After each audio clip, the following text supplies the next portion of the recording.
Yeah, it's entirely too soon for that one, but it's coming. We'll finish that at another time.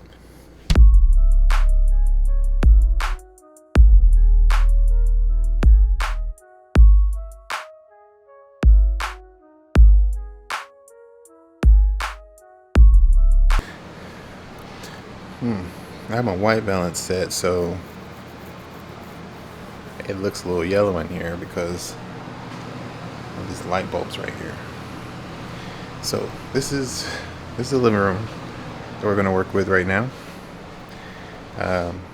Horrible curtains, junky, yeah, type of space you wouldn't want to film in, right? Here's the kitchen. So what I'm going to do first, let's tell you what I'm working with. I am working with the Aputure 60D, LS60D softbox, but I'm also using the actual LS60D itself. I'm gonna have tripod sitting right there. All right.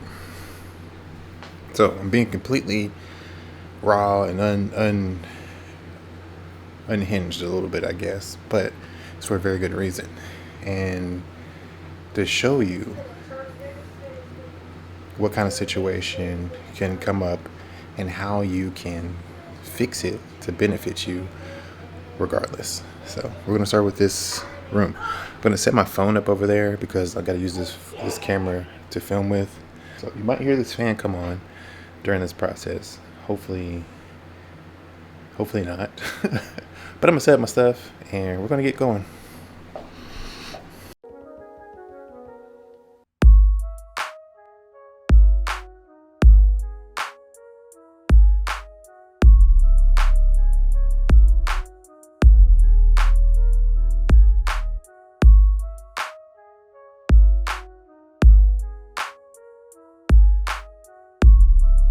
All right, so I have my small light, my Aputure 60D, and the percentage is at, I think it's actually at 5%. I'm gonna show you here, right there, 5%, right there inside this link. Hopefully you could see that. I'll look later, but the light is at 5% and it's lighting me very well. My ISO is at 800. My aperture is at f2.8. My shutter speed is 1/50. I'm filming in 4K 24 frames per second, and I'm filming in C-Log 3. I'm using the Rode VideoMic NTG as my audio mic, and yeah, that's about it. So I'm only using one light. This is a mic stand, and it's got a really heavy metal base, and I put the 60D on it. The 60D is not heavy enough to really tip this over, so I didn't think I needed a C-stand. My C-stand is pretty bulky and it spreads pretty far out, and I was like, if I want a smaller footprint, I'll just use this mic stand, and that has a heavy metal base at the bottom, and just raise it up. And what I did was put the 60D on it and tilt it down, so it is like my eye level is just a little bit above the bottom edge of the square light dome. So I do have the grid on here, which is focusing the light directly in the direction that I want it, which is towards my face.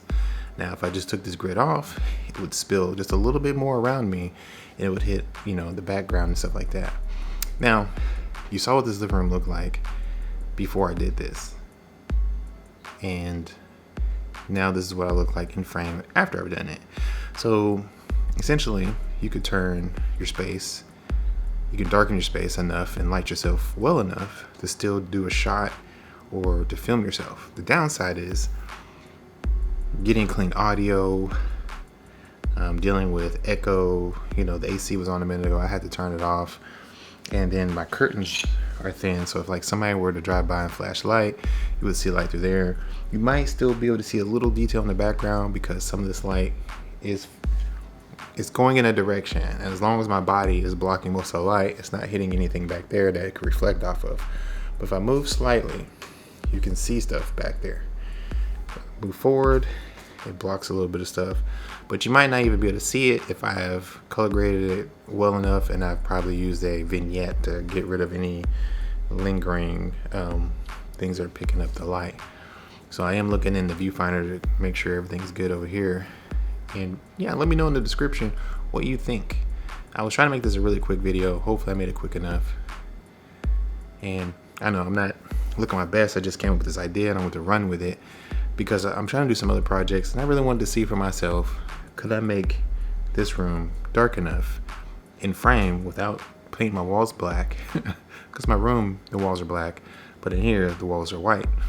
And the idea is to be able to get this look no matter what the color your walls are and no matter what you have in the room. That's it for today.